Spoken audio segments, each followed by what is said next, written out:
Unfortunately, the Rivian truck is delayed once again. It was supposed to get delivered, starting to get delivered this month, but it's been pushed back now to September. And we're going to talk about some of the spec and tech and what we know so far about the truck. The stats are pretty impressive. And of course, I also want to talk to you about my opinion of this design approach from Rivian. It's a very interesting design when you talk about a truck and an SUV.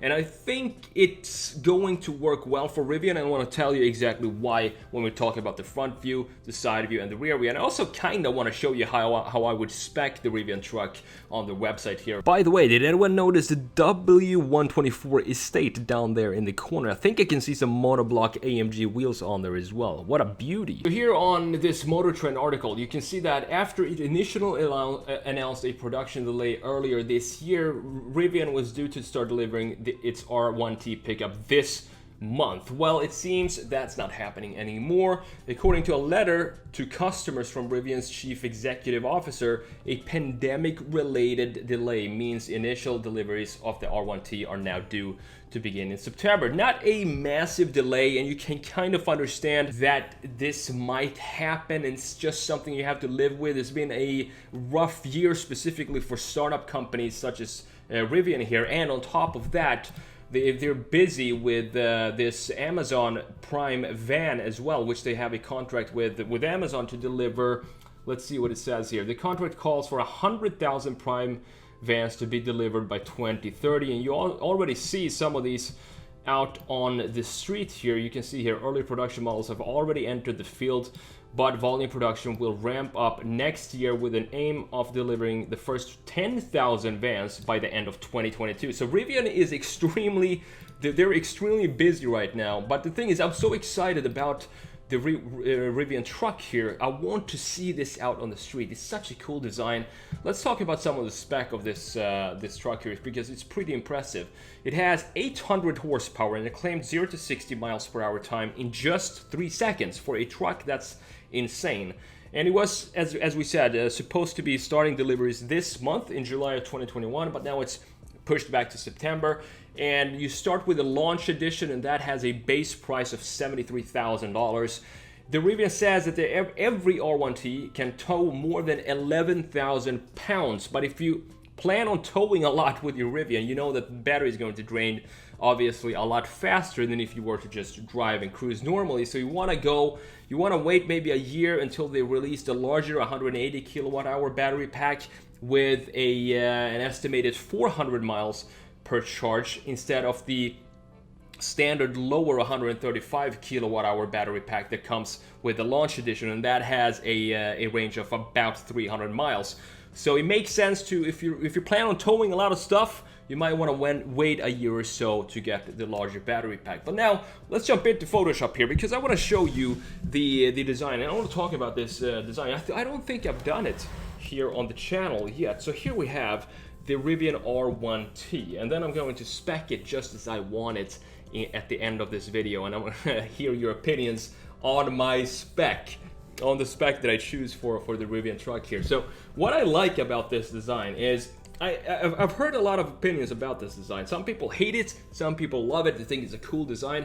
Me, I think it's a spot-on design for a brand new electric vehicle company if they want to design a truck. I think this is just spot on because it looks futuristic. You can't mistake it for anything else than a truck with this shape here, which we're going to show you in the side view in just a second here. It has this typical truck shape, but it doesn't have this traditional gap between the bed and the greenhouse and the rest of the front of the truck here. This looks like a big unibody truck, and I love the styling, but at the same time you have some graphic separation between the occupant space and the greenhouse and the bed of the car. And in front you have very simple graphics, but the thing is, and I've said this 10,000 times before, I think this is the approach that a lot more companies are going to take moving forward now that we're starting to reduce the styling and implement very, very strong graphic features in the front and in the rear of the car to bring out the identity of whatever brand it is. So in this case, we have a traditional truck design, and we have a very significant or unique approach to the graphics. There is no way that you're going to mistake these lights for anything else than a Rivian. So I think that's a really good approach to starting a brand new company, to just hammer in the identity of the face, create a face for your product immediately with the first product that you're going to release. And I think that's exactly what Rivian is doing right here. So let's have a look at the side view here. And this graphic features that I talked about just now, when we have the separation between the passenger space and the bed of the truck. So we don't have the traditional cut line here between the bed here, which usually goes somewhere around here. Instead, to visually separate the two, they have this beautiful chamfer here, which looks super futuristic and also creates some very nice line flow here. And I'm a huge fan of chamfers in cars.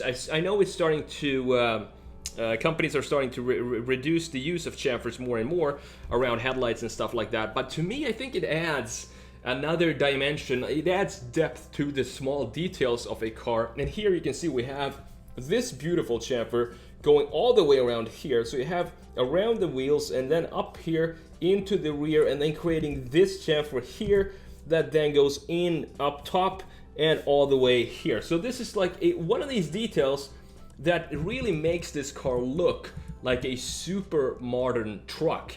And that on top of the unibody design that the Rivian has, and not just with the truck here, but I think the SUV also has this futuristic design. And the SUV, by the way, has a chrome or silver trim that goes something like this, which just emphasizes the SUV shape even more, which is a detail that I also like.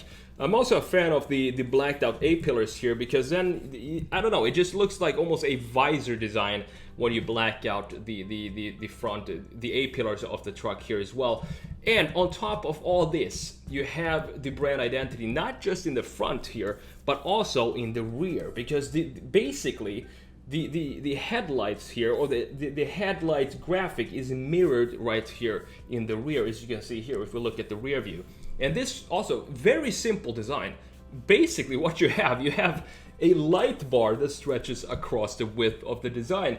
But at the same time, if you think about it, there's no other truck that has this type of graphic, either in the rear or in the front. So it's still going to be a very, very identifiable design piece of graphic for the Rivian, keeping it super clean, super fresh. This is a very crisp and fresh design with the simple graphics, in addition to all these beautiful chamfers that you have going on here. And you have 800 horsepower in this piece, which is just nuts when you think about it.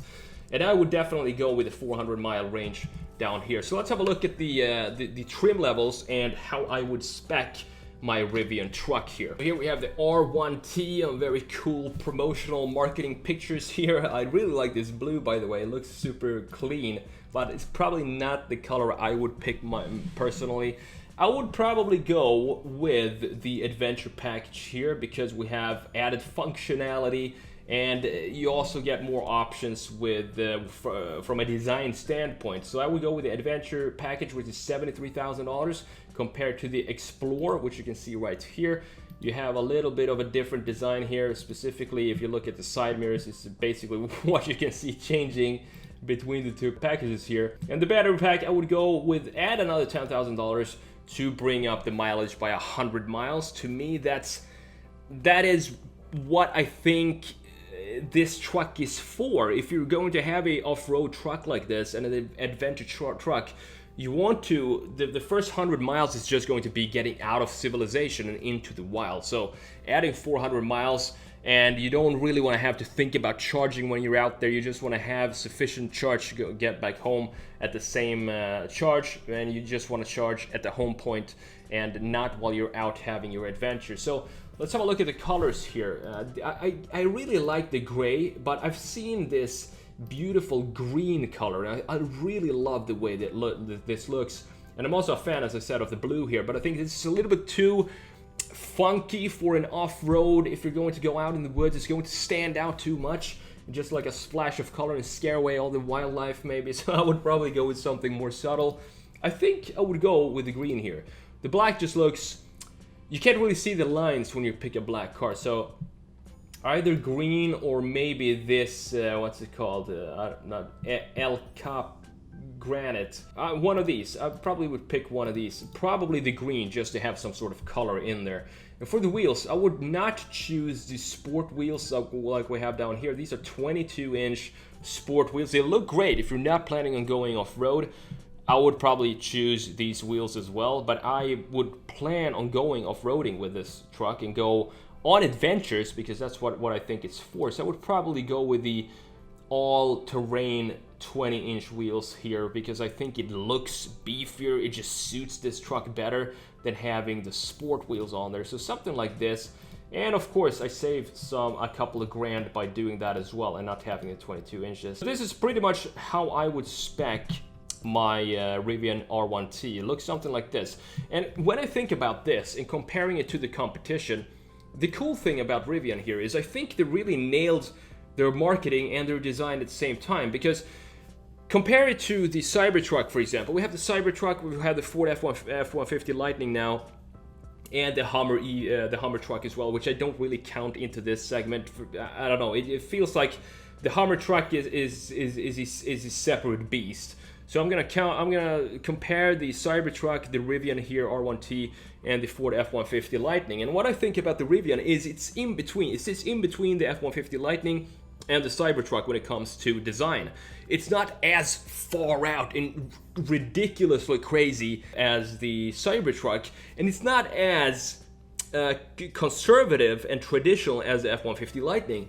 You still see clearly that this is a truck. There's no mistaking what type of car or what type of vehicle this is. And on top of that, it's a good looking truck. And I think people that are used to owning a truck, they can relate to the functionalities of this truck, how the bed works. And I'm not sure they will be able to do that with the Cybertruck, for example. It's a bit of a learning curve for Cybertruck owners if you go from a regular F-150 and then all of a sudden you buy a Cybertruck. I think it's going to be a bit of a learning curve there that is not as steep as going from an F-150 to the Rivian here. The F-150 Lightning, I think, is going to sell well, but I think it's going to be more of a fleet truck, so companies buy them in bulk for the fleet for the business. I think that's where the F-150 Lightning is going to be positioned, and the Rivian is going to be more of a consumer truck for all people who already own trucks right now, such as the Silverados, the F-150s, and so on. So I think the transition there from that to the R1T is going to be a lot easier than, for example, going from a Silverado to a Cybertruck, if that makes sense. Those are my thoughts on the Rivian. Let me know what you think about this spec. Do you agree? Do you think this is a cool looking spec, or would you pick something else? I just love this. This viewpoint, this perspective, it looks like a beast. And then when you look at these numbers that you have, you know that you have 800 horsepower with one motor in each wheel here. You can do the tank turn with this. It's just a cool looking truck, and I can't wait for Rivian to finally start the deliveries of the customer R1T so we can see them out in the wild. So that's what I'm excited for, hopefully now in September.